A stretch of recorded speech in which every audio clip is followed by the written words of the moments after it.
Selamat datang di Raffi Movies, tempat di mana kita menjelajahi kisah-kisah yang menakjubkan. Hari ini kita akan menyelam ke dalam dunia Burning Flames, sebuah film yang membawa kita ke tambang terpencil di Gunung Bay, tempat di mana alam berbicara dalam bahasa api dan batu.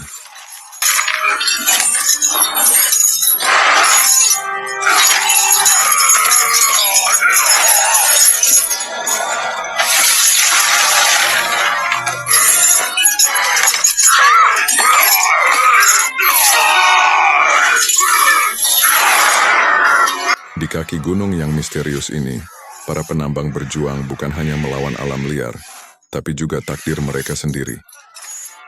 Dengan lanskap yang mempesona dan ketegangan yang terasa di setiap detik, Burning Flames adalah kisah tentang keberanian, pengorbanan, dan api yang tak pernah padam di dalam hati manusia. Bersiaplah untuk terbawa dalam petualangan yang penuh drama dan keindahan yang liar. Jangan lupa, like, subscribe, dan nyalakan lonceng untuk terus terhubung dengan kami.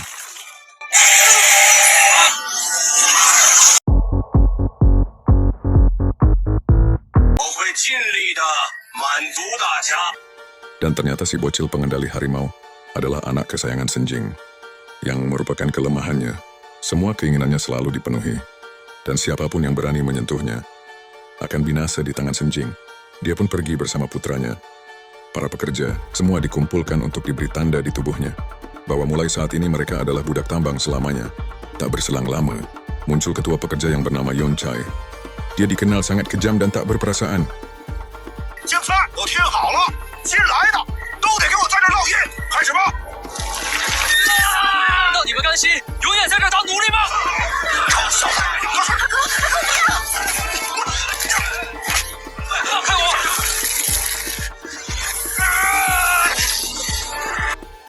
Go pun akhirnya ditandai juga sebagai budak tambang. Semua pekerja menjalani kehidupan sehari-harinya penuh dengan penindasan. Mereka bekerja hampir seharian penuh. Harus mencapai target yang ditentukan. Jika tak mencapai target, maka tak akan mendapat jatah makan dan istirahat.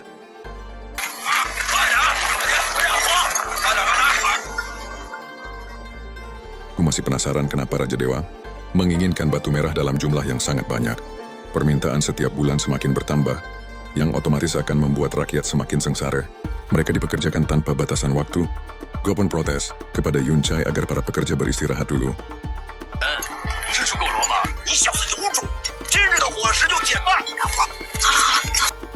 Setiap waktunya makan, semua orang berebut mendapatkannya. Seperti layaknya memberikan makan kepada manusia. Sering juga, Go beserta teman-temannya tidak diperbolehkan makan. Seperti menyimpan dendam kepada Go. Dan Go pun tertinggal diam.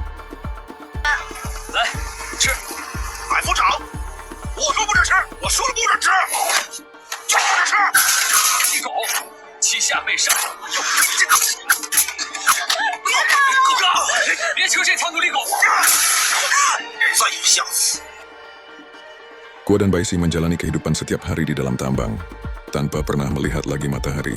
Suatu saat Go melihat salah satu pekerja yang sudah tua, dan sakit-sakitan, dia pun dengan segera menghampirinya. Si kakek menceritakan tentang seseorang yang tatapannya sama seperti Go yang dia ceritakan. Ternyata Raja Sin muda, satu-satunya orang yang berhasil melarikan diri dari tambang. Dan setelah beberapa tahun kemudian dia berhasil mendirikan sebuah kerajaan besar yaitu Kerajaan Sin. Melihat penyakit si kakek semakin parah, Go dengan segera melaporkannya kepada Yunchai. Si kakek memberikan seekor burung kecil kepada Baisi untuk dijaganya. Dan tak berselang lama si kakek pun dibawa untuk diobati. Namun dengan mengejutkan, ternyata si kakek dibuang.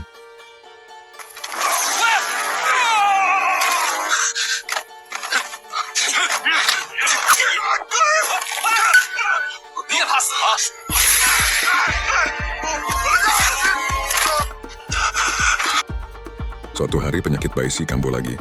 Go mencari seseorang yang bisa mengobatinya. Namun sia-sia, tak berselang lama, Yunchai dan prajuritnya muncul.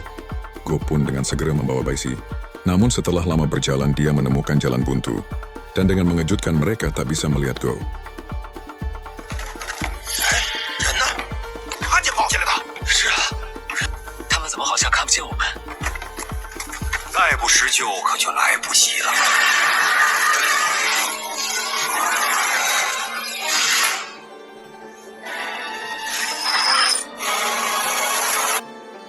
Dan tiba-tiba si kakek yang telah dibuang masih hidup.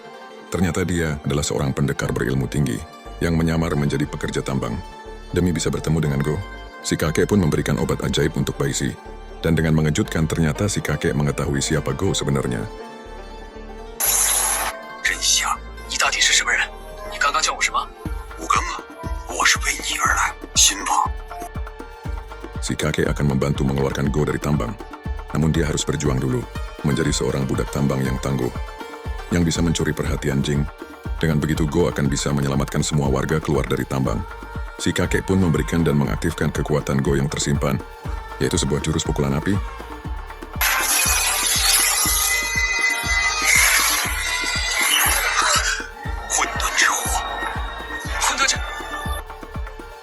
Beraktivitas sehari-hari seperti biasa, masih menunggu waktu yang tepat untuk keluar dari tambang. Dan tak terasa waktu telah lama berlalu. Kini saatnya Go mulai merencanakan strateginya. Dia mengajak Baisi dan dua rekannya untuk merancang rencananya. 不管阿狗做什么，我都会跟他一起。相信你，一定能带我们逃出这个地狱。从今天起，你是我们的大狗，我们自己可以掌控自己的命运。 Go pun mulai menjalankan rencananya. Dia kini bersikap baik kepada para petugas dan selalu memberikan batu merah dalam jumlah yang banyak, yang sontak saja membuat para petugas merasa aneh. Tiba-tiba Go berubah drastis. 很好，白副长，白副长大人多多关照。 Yonca yang merasa curiga dengan Go dan kawannya, dia mengikuti Go secara diam-diam. Dan benar saja, kecurigaannya terbukti. Ternyata Go dan kawannya merencanakan untuk melarikan diri. Dengan menggali sebuah terowongan, Yunchai pun dengan segera melaporkannya kepada Sainjing. Lalu dia memerintahkan para petugas untuk membawa Go dan kawannya dan memeriksa terowongan tersebut. 压过来说的那个飞洞，把那个地道给我找出来，拜见丞相大人。再挖地道，密谋逃跑。冤枉啊，大人！绝对没有这种事。都成事发了。我们是为了提高血石的产量。 Go dan kawannya mencoba meyakinkan Shenjing bahwa semuanya adalah fitnah. Go menggali terowongan baru hanya untuk menghasilkan batu merah yang lebih banyak lagi. Dan terbukti dari setoran setiap harinya. Yoncha pun tak bisa mengelak lagi karena kebenarannya seperti itu. Go juga melaporkan bahwa Yonchen memperlakukan para pekerja tidak selayaknya kepada manusia. Dan tak berselang lama, prajurit melaporkan bahwa tak ada tanah-tanah, terowongan untuk melarikan diri. 但不是地道，确实能够挖地道。 Dan ternyata semua ini adalah siasat Go, memancing kecurigaan Yunchai agar dilaporkan kepada Sainjing dan tak terbukti. Dengan begitu, kepercayaan Sainjing kepada Yunchai melemah. Dan terbukti siasat Go berhasil. Kini Yunchai ketakutan di hadapan Sainjing. Lalu Sainjing memutuskan bahwa Yunchai dan Go akan bertarung bersama melawan makhluk buas raksasa. Siapapun yang bertahan hidup akan diangkat menjadi ketua pekerja dan akan diberikan satu permintaan.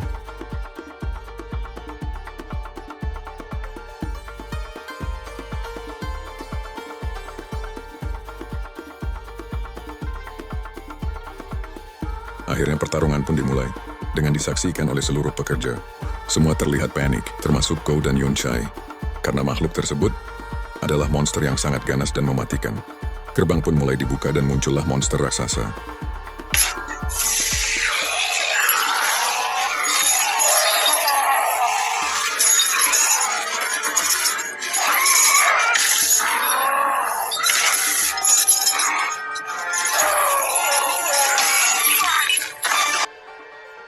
Si bocil Caksa sangat senang melihat pertunjukannya. Baik siap mengingatkan, sekuat apapun makhluk pasti ada kelemahannya. Shin Cahya sangat ketakutan Caca hingga tewas seketika. Kini yang tersisa hanya Go, seorang diri.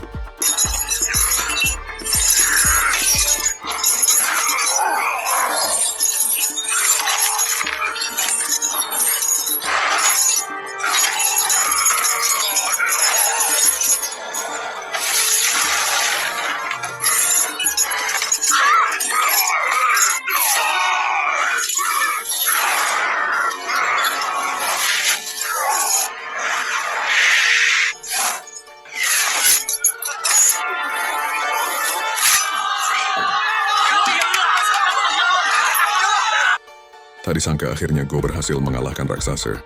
Dengan disambut gembira oleh seluruh, raksasa pun menyerah dan kembali ke tempatnya. Dan kini Go resmi menjadi ketua pekerja, menggantikan posisi Yunchai, dengan dilantik langsung oleh Senjing.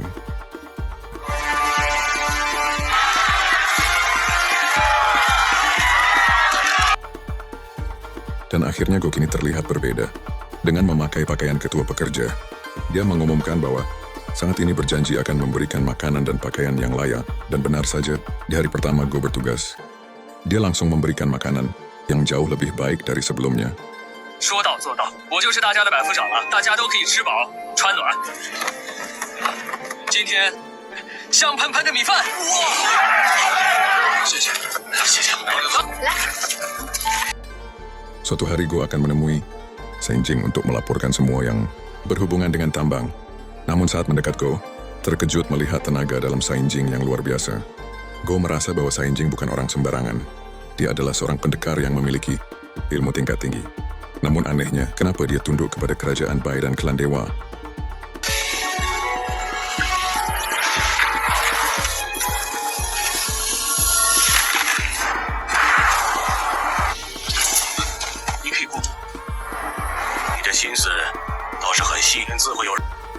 Tak terasa waktu telah 4 tahun berlalu. Waktunya Go menepati janjinya. Dia akan membebaskan seluruh warga dari cengkeraman gunung tambang. Namun sesuatu yang besar terjadi di dalam tambang. Ada makhluk misterius yang mengancam para pekerja. Setiap hari, ada yang hilang dibawa oleh makhluk tersebut. Dan tanpa diduga, Pangeran Joki beserta pendekar Guimu tiba di gunung tambang dengan disambut oleh Senjing.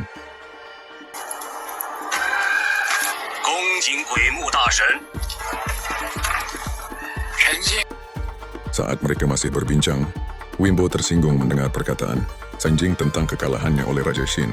Wimbo murka dan merendahkan Senjing. Dan ternyata, Senjing adalah seorang raja dari kerajaan Wangu yang telah binasa diratakan oleh klan dewa. Ia terpaksa tunduk dan mengalah demi keselamatan putra kesayangannya.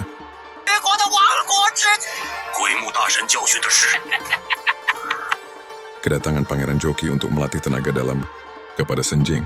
Namun Senjing saat ini sedang disibukkan dengan kemunculan makhluk misterius yang hingga saat ini sudah hampir 100 orang yang hilang. Guimo dan Pangeran akan menyelidikinya secara langsung. Dan saat mereka tiba di tambang, Go terkejut melihat mereka. Tak lama Senjing pun memanggil Go untuk menjelaskan tentang makhluk tersebut. Namun Pangeran terkejut karena dia mengenali Go, orang yang telah melebur jasad Raja Shin.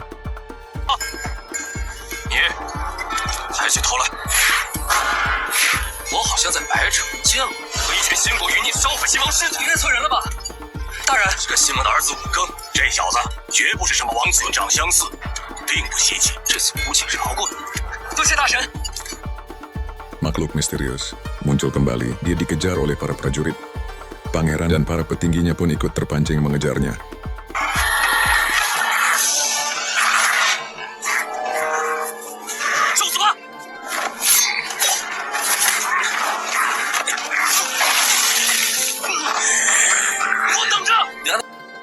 Ternyata makhluk misterius tersebut adalah Go. Dia melakukannya untuk menepati janjinya. Ternyata semuanya adalah siasat Go. Para pekerja yang hilang ternyata tidak tewas. Mereka telah berhasil dibebaskan keluar dari gunung tambang melalui dan terowongan yang telah dibuat.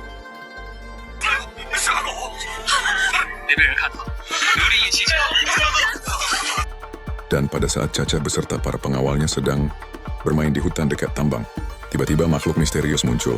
Sementara Sainjing sedang melatih Pangeran Joki. Dan tak berselang lama, prajurit mengabarkan bahwa Caca hilang, dibawa oleh makhluk misterius, yang sontak saja membuat Sainjing murka.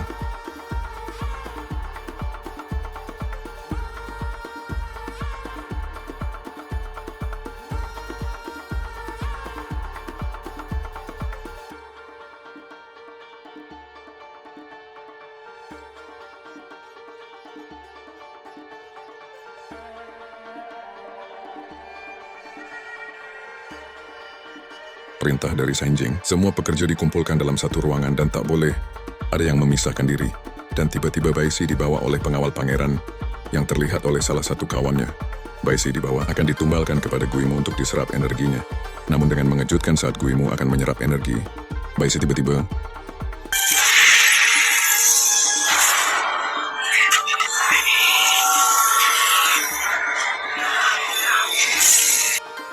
Go mengumpulkan semua orang untuk menyampaikan sesuatu. Go mengatakan penyamaran yang sebenarnya bahwa makhluk serius adalah dirinya, dengan tujuan untuk membebaskan para pekerja keluar dari tambang. Yang sontak saja membuat mereka semua terkejut dan kagum. Apa yang telah Go lakukan? Tak berselang lama muncul petugas penjaga pintu Nenek mengelabui. Mereka akhirnya Go berhasil mendapatkan kuncinya. Go pun dengan segera membawa mereka semua menuju keluar tambang untuk dibebaskan.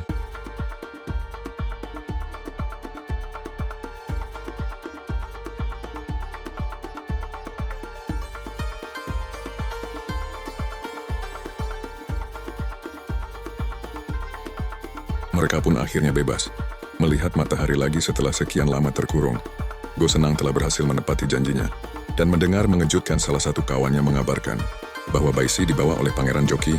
Go pun dengan segera mencarinya, dan tiba-tiba burung kecil muncul, menunjukkan tempatnya, hingga tibalah Go di depan pintu dengan murka mengeluarkan kekuatannya.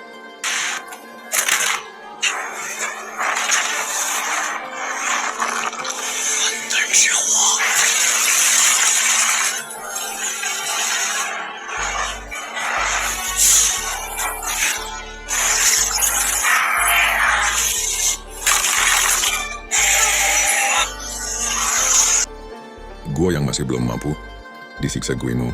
Dia terpental dan terluka parah. Guimo terus menyiksanya hingga kau hampir kehilangan nyawanya. Namun Guo bersandiwara seolah memohon untuk mengampuni nyawanya.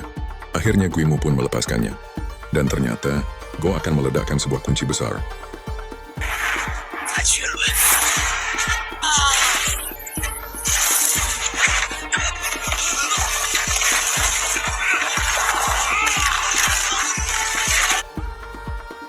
Mereka berdua akhirnya berhasil melarikan diri dari kebrutalan Guimo, sementara Senjing dan prajuritnya masih mencari putranya. Namun tiba-tiba, seorang prajurit mengabarkan bahwa Guimo adalah makhluk misterius tersebut. Senjing murka dan segera pergi, sementara Gao dan Baisi dikejar oleh belalang beracun sihir. Guimo dan tiba-tiba...